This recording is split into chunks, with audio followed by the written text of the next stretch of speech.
오늘은 요한계시록 8장 6절 말씀부터 봅니다. 6절에서 마지막 13절까지 보겠습니다. 일곱 나팔을 가진 일곱 천사가 나팔 불기를 준비하더라. 첫째 천사가 나팔을 보니 피 섞인 우박과 불이 나와서 땅에 쏟아지매 땅의 3분의 1이 타버리고 수목의 3분의 1도 타버리고 각종 푸른 풀도 타버렸더라.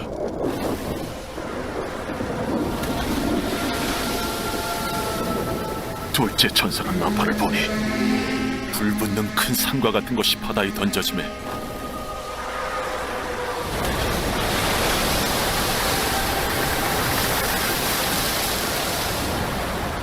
바다의 3분의 1이 피가 되고 바다 가운데 생명 가진 피조물들의 3분의 1이 죽고 배들의 3분의 1이 깨지더라.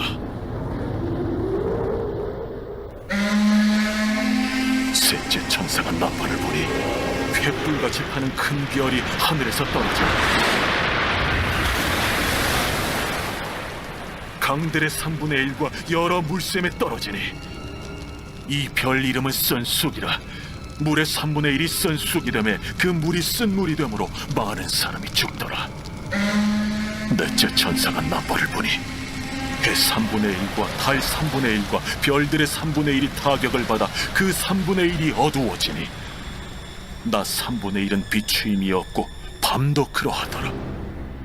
내가 또 보고 들으니 공중에 날아가는 독소리가 큰 소리로 이르되 땅에 사는 자들에게 화가 있으리니 이는 새 천사들이 불어야 할 나팔 소리가 남아있음이도다. 보라. 아멘. 일곱 천사들의 무시무시한 그 일곱 나팔을 이제 하나하나 불면서 재앙의 역사가 시작이 됩니다. 일반적으로 오늘 재앙은 환경 파괴로 인한 자업자득의 재앙으로 봅니다. 지금도 전 세계가 폭염으로 이상기후로 앓고 있어요.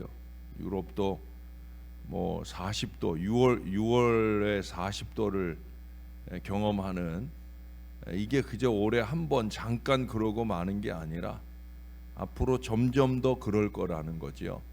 그게 다 우리 사람들의 자업자득입니다. 7절에 보니까 첫째 천사가 나팔을 보니 피 섞인 우박과 불이 나와서 땅에 쏟아지매 떨어지매. 10절에서는 더 구체적으로 셋째 천사가 나팔을 보니 횃불같이 타는 큰 별이 하늘에서 떨어져 강들의 3분의 1과 여러 물샘에 떨어지니, 자연 만물이 그 있어야 할 자리에서 쏟아지고 떨어지니 그게 우리 사람들에게 재앙이 됩니다. 13절도 보세요. 내가 또 보고 들으니 공중에 날아가는 독수리가 큰 소리로 이르되 땅에 사는 자들에게 화가 있으리니 이는 새 천사들이 불어야 할 나팔 소리가 남아 있음이로다.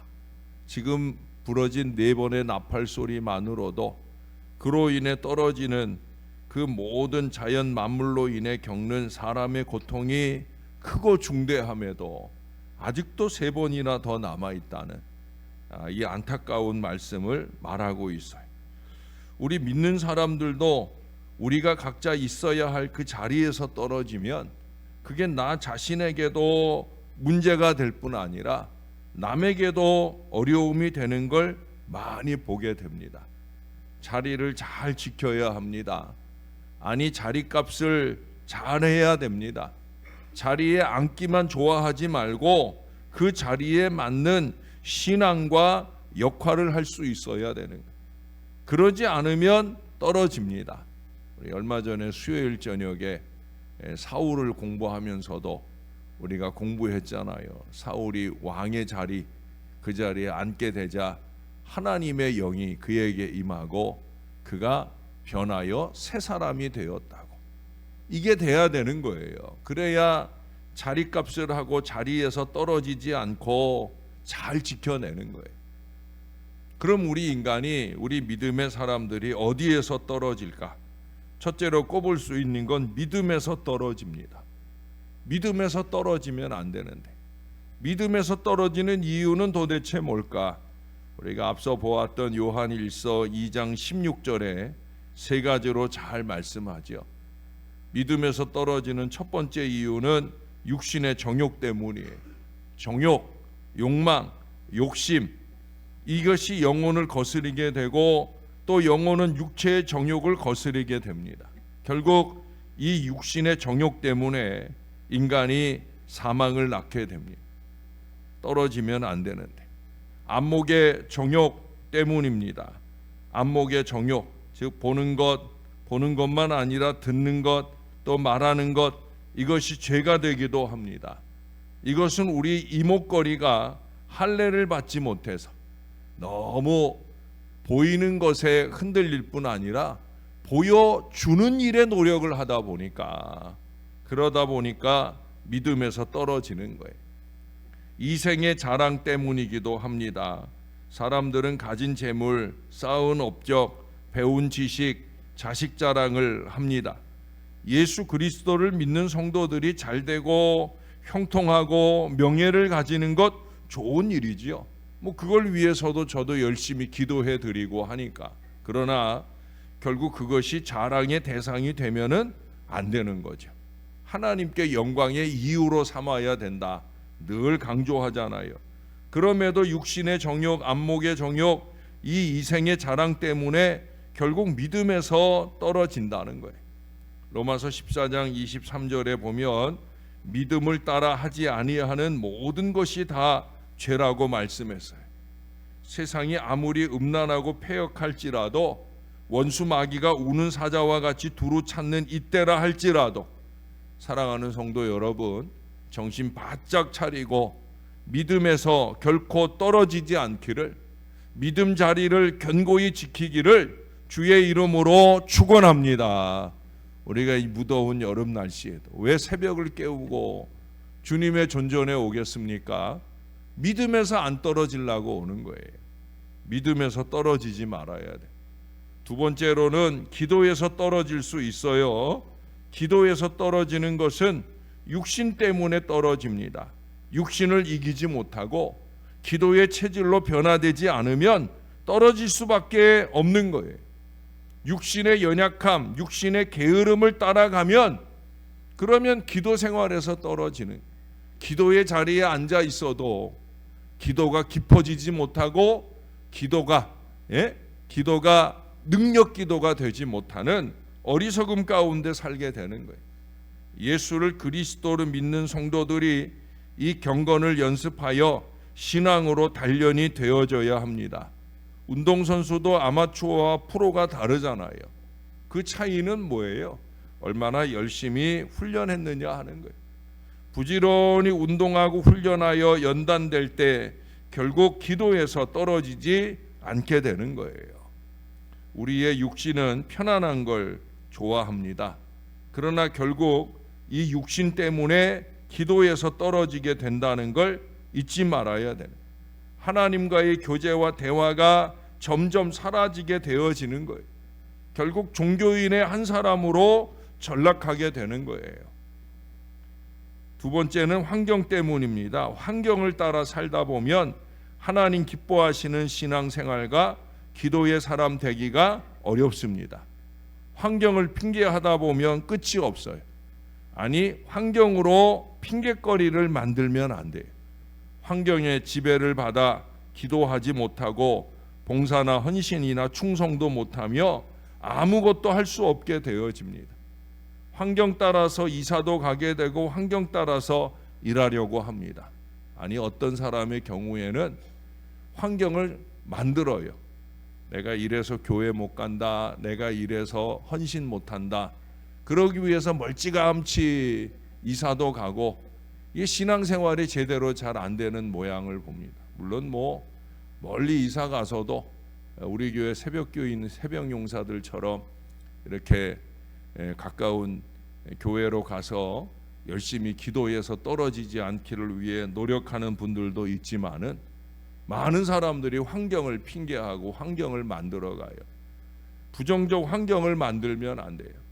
여러분, 이스라엘 백성들 보세요. 40년 광야 생활하면서 그 성막을 41번이나 옮기고 다녀요. 그래도 이스라엘은 성전 중심의 그 삶을 꾸준히 살잖아요. 기도에서 떨어지는 이유는 성령을 소멸하기 때문입니다. 기도에서 떨어지면 성령을 소멸하고, 성령을 소멸하니까 기도가 잘 되지 않는 거예요. 성령은 살리는 영으로 우리를 거듭나게 하시기 때문에 소멸하지 말아야 됩니다. 물과 성령으로 우리 인간은 2번 거듭나야 되잖아요. 예수 그리스도를 믿는 우리 성도들은 성령으로 다시 태어나는 것, 거듭나야 되는 거예요. 진리의 영, 성령이 역사하지 아니하면 하나님의 말씀을 들어도 깨달을 수가 없고, 배워도 말씀을 깨달을 수가 없고 이해할 수가 없어요. 그러니 말씀에 의지하는 능력 기도가 안 되는 거예요. 결국 성령이 고갈되면 기도가 사라지는 거예요. 반드시 성령의 역사가 있어야 됩니다. 성령의 역사는 기도의 역사입니다. 기도 없이 성령 충만 없습니다. 기도에서 떨어지지 않도록 노력해야 된다는 거예요. 3번째는 말씀에서 떨어집니다. 왜 떨어집니까? 견고하지 않기 때문이에요. 잘 박힌 목과 같이 말씀에 굳게 서야 됩니다. 성도들이 말씀에 굳게 서지 않으면 좌로나 우로나 자꾸 치우칠 수밖에 없고, 쟁기 들고 뒤돌아 볼 수밖에 없는 그런 시대를 우리가 삽니다. 말씀에 굳게 서지 않으면 세상이 나를 가만히 두지 아니하고 사단이 나를 가만히 두지 않아요. 그래서 이렇게 우리가 성경을 열심히 읽어보자고 애를 쓰고 있는 거예요. 오늘날 교회 교인들의 가장 큰 문제 가운데 하나는 너무 말씀의 지식이 없어요. 무식한 교인들이 너무 많다는 거예요. 성도들이 지식이 없어서 망하는 것이에요. 결국 하나님의 말씀에 지식이 없으면 신앙생활을 잘하고 싶은데 이게 어떻게 해야 하나님이 기뻐하는지, 어떻게 하면 하나님이 싫어하는지 이것조차도 제대로 모르고 사는 것 같아요.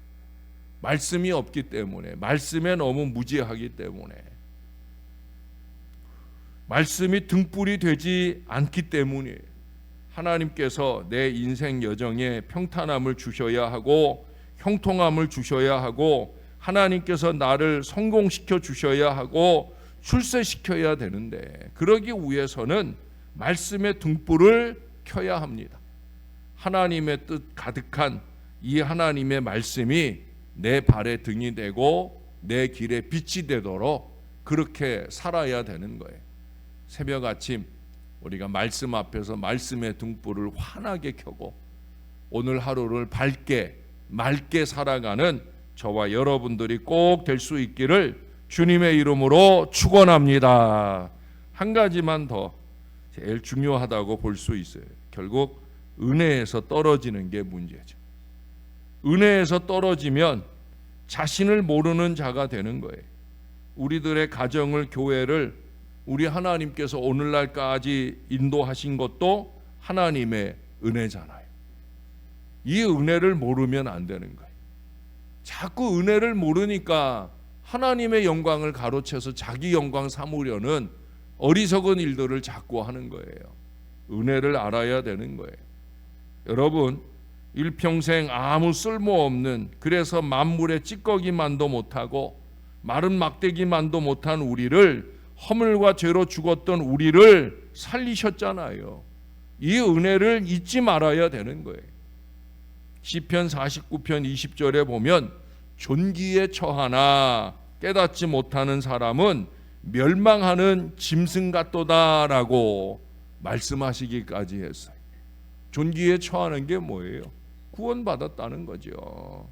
이 큰 은혜, 이 은혜를 모르고 살면 짐승같이 되는 거예요. 짐승같이 되는 거예요. 짐승과 다를 바 없는 거예요. 은혜에서 떨어지면 그래서 믿음의 주를 모르는 자입니다. 예수 그리스도는 우리 믿음의 주인입니다. 허물과 죄로 죽을 수밖에 없었던 우리를 살리시기 위해서 고난과 고통을 겪으면서 십자가에서 피 흘려 죽으시면서 그래서 우리를 살려주셨어요. 그래서 예수를 믿음으로 말미암아 예수 그리스도가 우리의 믿음의 주인이요 생명의 주인이 됩니다.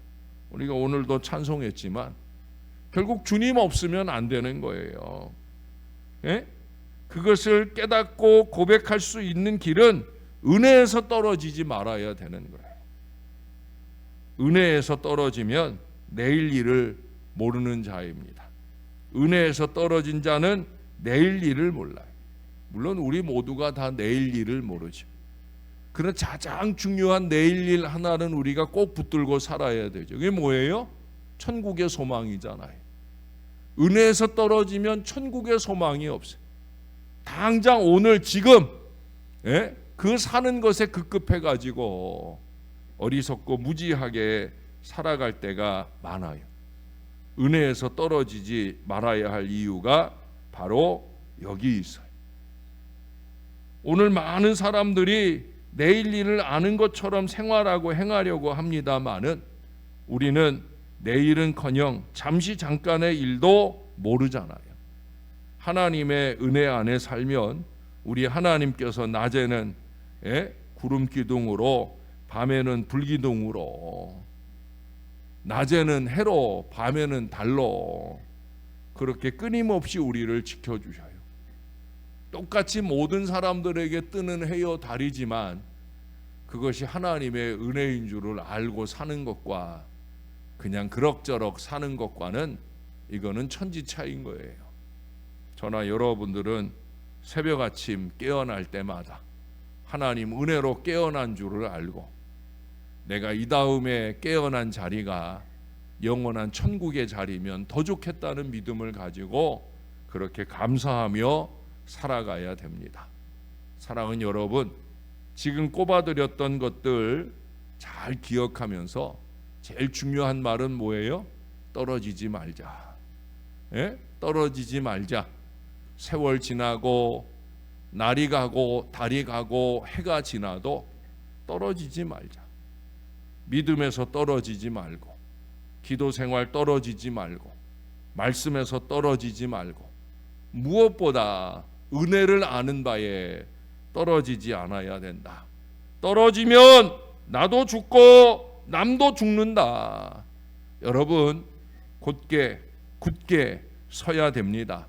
그래야 나도 살고 남도 살릴 수 있어요.